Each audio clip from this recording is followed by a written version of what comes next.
Have you ever felt like your life was meant for something more? Like there's a hidden treasure waiting for you somewhere out in the world, and you can almost hear it calling your name? That's the feeling that starts it all.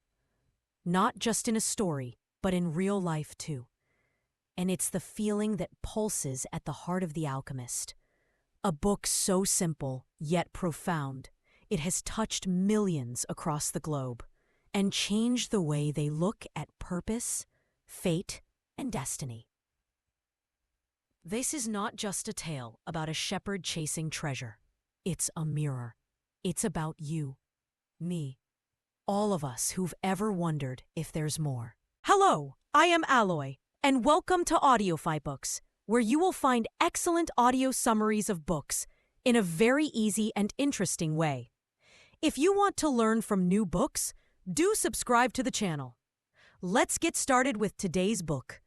Once upon a time, in the rolling hills of Andalusia, there lived a young shepherd boy named Santiago. His days were filled with wandering meadows, chasing sheep, and sleeping under the stars. But Santiago wasn't your average shepherd. His heart beat to the rhythm of dreams. And one dream kept returning to him. A mysterious child guiding him to the Egyptian pyramids, where a great treasure awaited. At first, it felt like just a dream. But then came the gypsy. Then the old man. This old man wasn't just anyone. He was Melchizedek, the king of Salem. With twinkling eyes and an air of mystery, he told Santiago that everyone has a personal legend, a true destiny they're meant to fulfill. Most people give up before they even start. But if Santiago had the courage to follow his, the universe itself would rise to meet him. He gave the boy 2 magical stones, Urim and Thummim, and told him that when you're determined, the world helps you. So, Santiago sells his flock, just like that. Everything he's ever known, every ounce of safety and familiarity, gone. He crosses the sea to Africa with nothing but hope. And like many of us stepping into new territory, he's almost immediately robbed. Alone and broke in a strange land, Santiago could have turned back. That would have been easy. But he chooses instead to learn. He works for a crystal merchant and slowly helps turn the failing shop into a thriving business. And what's beautiful here is that Santiago doesn't just earn money. He earns wisdom. He learns that fear of change keeps people stuck, that comfort can be a trap, and that success often lies on the other side of risk. But the dream still burns. The pyramids still call. And so he leaves again. This time, he journeys deeper, across deserts, through caravan trails, meeting people from distant lands. Among them, an Englishman obsessed with alchemy.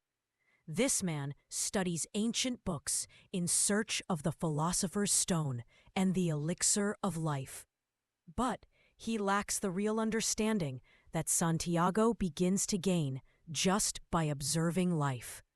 In the middle of the desert, Santiago finds something unexpected. Love. Her name is Fatima, and she now enters The Alchemist. A man of few words but immense power.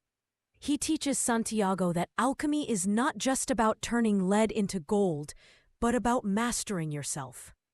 The desert tests them with war and uncertainty, but the alchemist guides Santiago to trust the soul of the world, that invisible current connecting all things.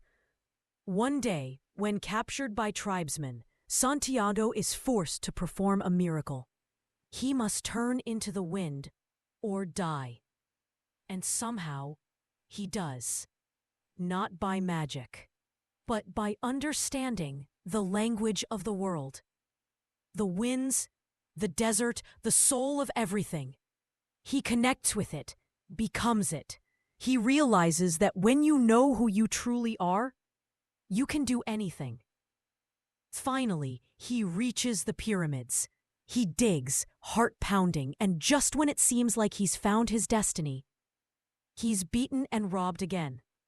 But here's the twist. One of the men who robs him laughs and says he once had a dream about treasure buried in an abandoned church back in Spain, right where Santiago's journey began. And that's when it hits. The treasure was always there. The dream wasn't about a place. It was about the journey, about becoming.